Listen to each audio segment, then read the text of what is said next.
this video, I'm going to show you how to decorate this Iron Man cake. Hi, it's Karolyn. I'm here to help you learn how to bake and decorate amazing cakes, and in this video I'm going to show you how to decorate this adorable Iron Man cake. If you want to skip the intro and get right into the video, there are chapters linked below. So like always, I am starting with my cakes already baked, filled, iced, and they are in the refrigerator waiting to be decorated. I have videos showing you how I bake, fill, ice, refrigerate cakes, make the fondant, make the icing. All of that is going to be linked in the description. And I will also link down there any tools that I use and any other videos that I reference. So let's get started. All right, if you watch my videos, you know what I'm going to say. I only work with marshmallow fondant, and I have this Gum-Tex powder, Tylose powder. It's all the same thing. It's mixed into my fondant. You sprinkle a little bit on, knead it in the fondant, roll it out, and let it sit. It's going to stiffen the fondant and make it so much easier to work with. I have a piece of non-slip pad underneath my cutting board so it doesn't slide around, an X-Acto knife with a wet paper towel, a Dresden tool, and a little bit of water, and some really thin yellow fondant with that Tylose powder in it. And I printed these out the size that I wanted it to be. I measured my cake and I printed them out the right size. Now his name is Santino, and I'm using the A in his name as the Avengers logo. And what I'm doing, I'm taking my Dresden tool and just doing my trace, cut, and smooth method. So you want to trace these letters onto the fondant. Make sure you get the inner pieces as well, and you don't want to press too hard. You just want to transfer the letter onto the fondant, and then once that is done, you are going to take your X-Acto knife and cut all the pieces out. Now this Avengers logo is pretty annoying because there's a lot of little pieces here, but I'm just working in small sections.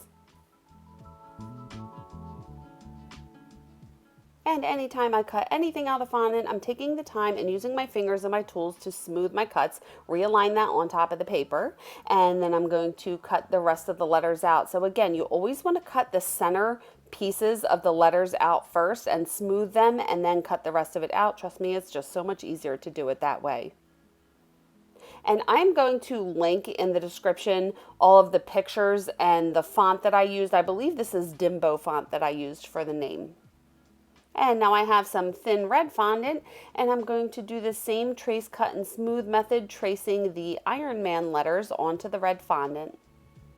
And once I have that trace, I'm going to trace that white part onto a piece of white fondant and cut that out, smooth my cuts.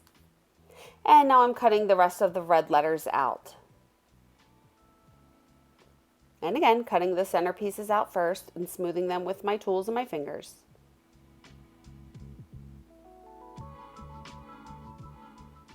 And now I have to airbrush these letters. So I have my airbrush machine. I'll link this in the description. That dial controls the pressure, and there's the on-off switch.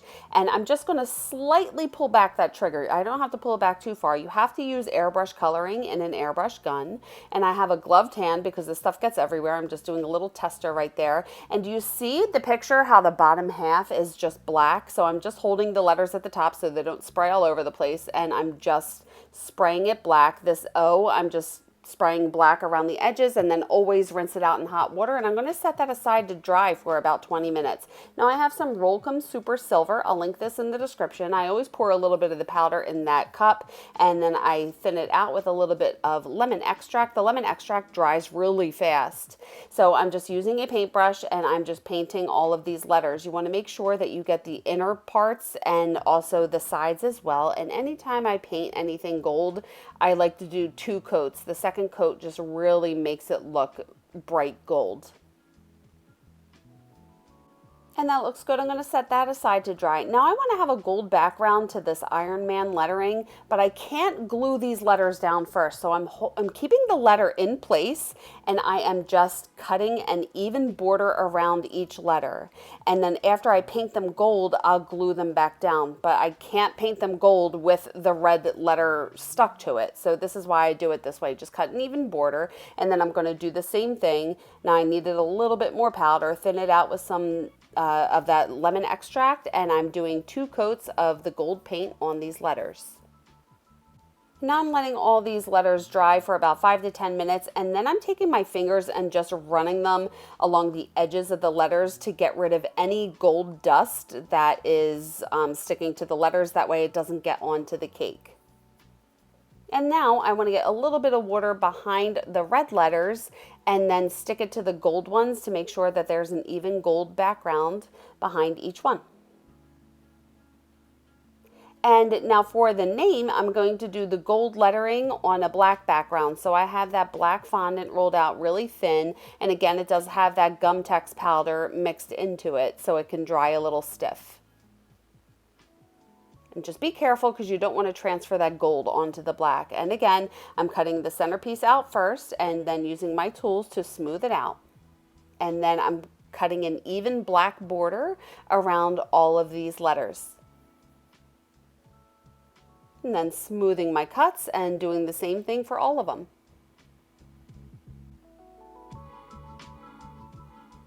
And then I'm going to set them aside to dry. Now I printed this edible image out. I measured my cake and I printed that out the size I want it to be. I have a video showing you how I use my edible printer and print out edible images, and I will link that in the description for you. Now I usually cut an even white border around the entire thing, but I want this to have a black border, so I am taking my time and cutting exactly along the picture.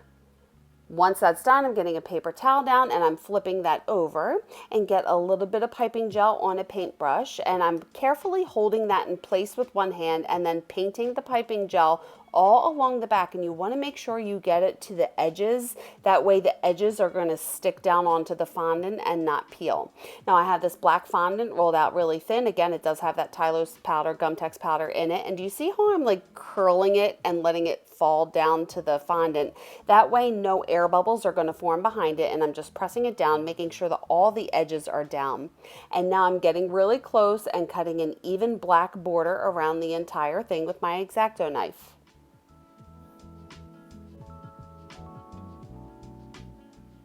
And once that's done, again, I'm taking my fingers and using my tools just to smooth out the cuts, just because the cuts look really jagged. If you take the time and smooth your cuts, everything is going to look nice and pretty and clean. Then I'm going to set that aside to dry flat on a cutting board.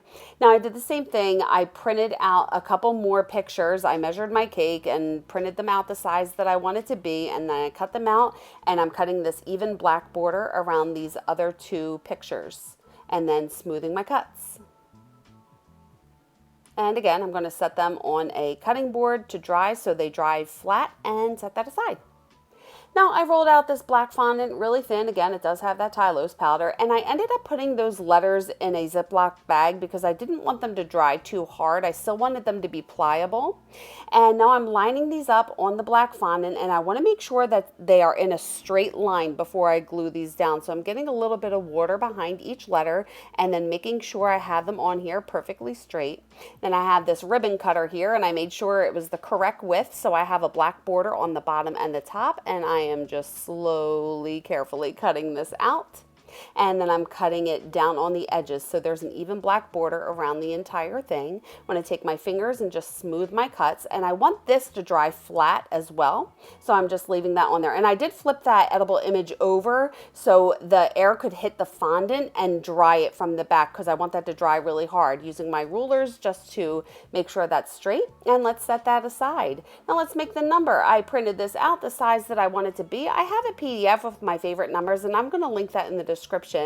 But again, we're doing the trace, cut, and smooth. So I rolled that gray fondant out pretty thin, and I traced the inside part, and then I traced the outside, and I want to make these little metal details in here. So I am carefully, you see how I'm going halfway up and then I'm starting at the other end and coming down. I don't want to mess up the edges of this number.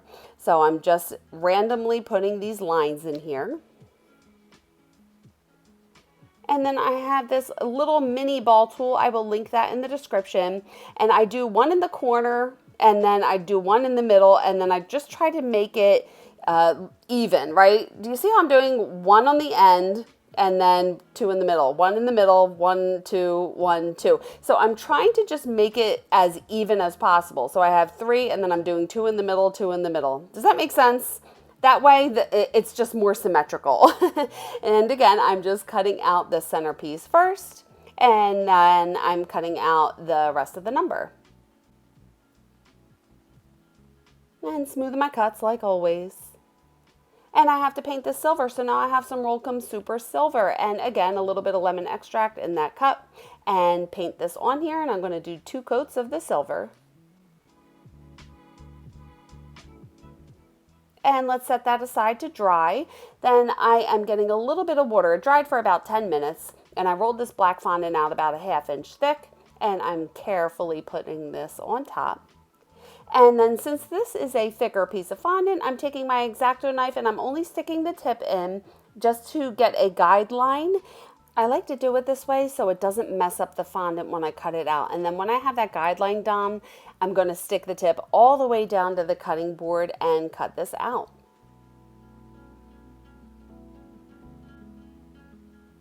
And once that's done, I'm going to flip it over and take my fingers and just smooth the edges from the back, and then take my fingers and my tools and smooth the edges from the front. Now I have a skewer and I'm going to twist it in there. Don't push it in, screw it in, and I'm doing it halfway in there. That's why I rolled that black fondant out really thick. I'm flipping it over, making sure it's not poking out the sides or the top, and let's set that on a cutting board. Now I am making the bottom border, so let's roll that gray fondant out into a log, flatten it out, get some cornstarch down, and roll this out really long. I measured the circumference of my cake, and I want to make sure I roll it out long enough, and use my fondant smoother to smooth it out. And I have this ribbon cutter again, and I'm cutting a really long strip, and I'm going to take my rulers and straighten that out. Now I'm doing the same thing that I did with the number 4 on this little border. So no rhyme or reason. I am just creating little random lines in here, and then I'm going to do the same pattern that I did on the number topper. So I'm doing this down the entire strip.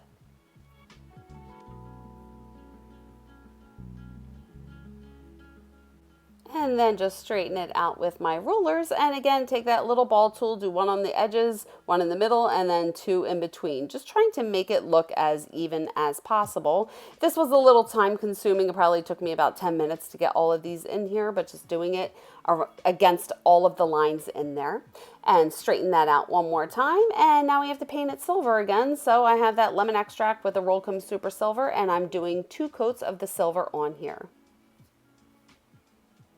And then I want to let that dry. Now let's stack the cake. I got that out of the refrigerator. The icing is cold and solid. I'm not going to mess it up. I'm using my little sewing ruler to see how tall I have to cut the straws, and marking the marker just past the edge of the ruler, cut the marker off. And I have a video where I go into detail on how I stack cakes, and I'm going to link that in the description. But let's get some buttercream icing down, and I am going to wash my hands. I always wash my hands whenever I touch my cakes. My hands are always clean. And then I'm putting this top tier on, make sure it's level, and I'm doweling through the center down into the cake board and cover that hole with some icing. Now I don't want to put a border on the top tier, so I'm cutting a little tip off of that icing bag that has that red icing in it, and I'm just piping a little bit of that red icing in that seam. And then I'm going to take my spatula and spread that thin. And now I'm wetting the spatula. You can't see me do it, but I'm running it under hot water, and I'm just wiping it up just to press that icing into that seam. And I have a video where I go into detail on how I do this, and I'll link that in the description. Now I'm scraping it from the top down, and I'm removing any excess icing. And then 1 more time, I'm refining it, dipping that in some hot water and using that to really smooth it out. Taking a paper towel just to get rid of any excess water, and that looks good. Let's put that back in the fridge. Then I took it back out of the refrigerator. I'm going to the back of that cake and making a little mark. I'm using a little bit of piping gel where the seam is going to be on that bottom border, and I'm using some Crisco shortening around the rest of the cake. The Crisco shortening is really forgiving, so I can push this into place as needed. You'll see what I do. So I'm starting in the back and wrapping this around the cake, and then using my X-Acto knife just to cut the seam and press it together. Now I'm using my fingers just to press that against the cake, and I have a palette knife. Do you see how it's sticking up a little bit from the bottom? I'm trying to use my fingers, use that palette knife to push it all the way way to the bottom, and I can do that because I have that shortening. So let's airbrush this now. I have my airbrush gun again, and I'm turning this on and putting this, I didn't turn it on yet, put in the black coloring in the gun, and have a little paper towel here that I can do a tester spray. And I am just carefully spraying. Do you see how close I'm holding the gun to the cake? I want to spray a line that's pretty definitive. Like, I don't want the overspray to go everywhere. So I'm holding it close to there, and I'm just following those lines. So I did it along the top border, along the bottom border, and all the lines that I made. And that looks good. I'm going to put that back in the fridge. Now I'm making some little balls. Again, all of this fondant has that Tylose powder mixed into it, so it's going to dry really hard. So I'm doing red, black, and yellow. And with the yellow, I'm going to paint gold. So I did a bunch of different sizes in those 3 colors. And then I took all the gold ones off, and I put a paper towel down, and I have a gloved hand, and I'm just painting all of these gold. And again, I have to do 2 coats because the second coat really brings out that gold color. And let's set those aside to dry. Now I have my cake out of the refrigerator, and let's play this game of where am I going to put everything. Do you see how that coloring is a little off? I purposely made that the front of the cake so I could cover it. Now I'm paying attention to where he's touching the cake, and I'm getting a little bit of red icing behind it. And then I am sticking him to the front of the cake and really press that down. Now you could see some of that icing stick out the side, so I'm going to clean it up. So I have a dry paintbrush and a dry paper towel, and I'm just removing any excess icing that's sticking out.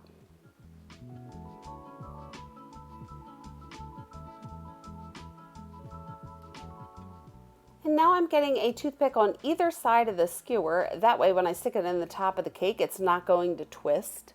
And I'm getting a little bit of red icing on the bottom, and I'm holding that guy next to it just to make sure that I'm sticking this in the right spot and stick that straight into the cake. And I'm going to use a dry paintbrush just to remove any excess icing. Now I'm holding him on there and pay attention to where he's touching the number. So I'm getting a little bit of black icing on him, and then I'm going to stick him to the number. And I'm going to countersink his thighs into the top of the cake as well. And I use black icing because it's sticking to a piece of black fondant. And my thumb had a little water on it when I put him on there, so I just got some cornstarch and just drying that wet spot off and using that dry paper paintbrush to remove the excess icing. Now I have some Crisco on here. I'm measuring the name and measuring the cake and seeing how I have to get the center on here. I'm starting by putting some Crisco behind the letters because the Crisco is forgiving, and I can slide these into the correct position. And once I have them where I want to be, I'm removing them from the cake, remove the Crisco, and then put some icing behind it. This is just my process to make sure that the lettering is centered to the front of the cake. If I just use the icing to start with and I had to move the letters around, it would make a big mess. Now with the N and the I, I'm putting the T in front of the N and the I, and I'm kind of staggering these letters just to give it a little bit more visual interest. The T was falling off, so I got a little more red icing behind it so it wouldn't fall down. And again, just removing any excess icing. And now I want to stick this Iron Man sign on here, so I'm paying attention to where he's touching him and getting a little bit of black icing behind it. Do you see how I just like how it looks that Iron Man is flat and the edible image is flat. I just feel like when it's not wrapping around the cake, it just gives it a different look. I just like the way it looks. And again, paying attention to where that's sticking and putting that on here. And I had to get a little bit more icing on here because he was falling down. So just squeezing icing behind him where he's touching the cake and pressing him on. And the T was falling off, so again, I'm just making sure that's anchored on there. And now I'm breaking a toothpick in half and getting half the toothpick behind there and getting a little bit of piping gel on there, and I'm going to stick these balls to the cake. And now to get them into the cake board, I hammer half a toothpick into the cake board, take my snips and trim it so it doesn't poke out the top of the ball, and then stick those balls on there.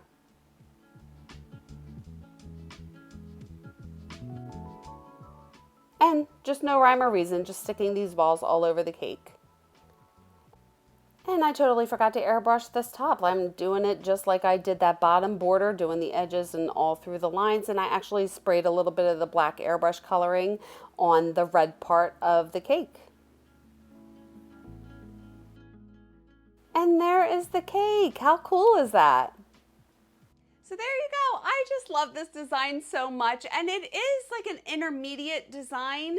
It's not too difficult, but you have to master the trace, cut, and smooth method, which is very imperative that you get your fondant to the correct consistency in order to be able to trace it and cut it out without having it drag. And I have a video talking about how to get your fondant to the right consistency, and I will link that below for you. And also I used edible images in this design, and I have been shopping at Icing Images for a very long time, and recently, within the past year, I became affiliated with them, and I absolutely love them. I think it is very important when you purchase your edible printing system and the icing sheets and the ink that you get high quality products, because if you get the cheap icing sheets, they are going to tear and rip apart as you work with them, and it's gonna be so annoying. So it's worth the investment to get the good quality product. So I'm going to put my affiliate link in the description. I do have the platinum entry level printer system. So it comes with the printer, the ink, the cartridges, the paper, like everything you need to get started is included in that system. I believe right now it's around $300. So check it out if you're in the market to get some printing supplies. So this cake, the top tier is a 3-layer 5-inch cake, not torted. And the bottom tier is a 2-layer torted 7-inch cake. Now I have a video talking about when I tort and when I don't tort cakes, and I'm going to link that in the description. However, before I baked this cake, I had to think in advance, kind of like what I wanted the design to look like. So I baked the top tier 3 layers. It's about like 6 or 7 inches tall, because I wanted to print out that edible image that was really big, to have a really big statement. So if I only made the top tier as tall as that bottom tier, I wouldn't have been able to print out that Iron Man as big. And I hope that makes sense. But sometimes it takes a little bit of pre-planning before you bake the cakes.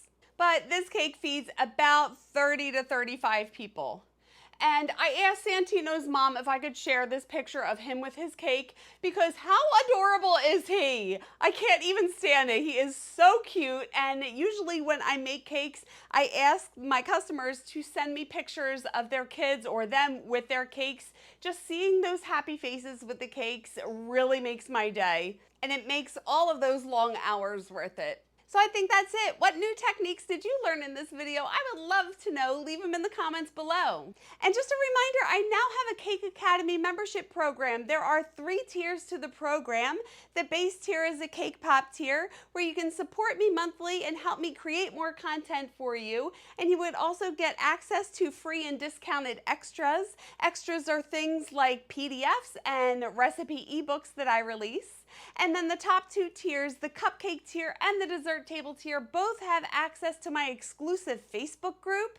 And in that group, I go live. I did a marshmallow fondant live. I did icing a buttercream cake live. And my next live is going to be a trace, cut, and smooth live, where I show you in detail how to get these perfect 2-dimensional decorations for your cakes. And in that group, you can also ask for pricing advice or any kind of design advice or any other questions that you would need. We are having so much fun in that group, and I would love to have you aboard, so I will link that information in the description. Please like this video if you liked it, and if you are enjoying my tutorials, I would be so grateful if you could buy me a coffee. My link's in the description. And I would love it if you could keep in touch on socials, and you could check out my website. And if you want to stick around, you can watch this video next and hit subscribe and the bell if you haven't already. Thank you so much for watching. I love you guys. And remember, it's cake. Have fun. I will see you on the next one. Bye.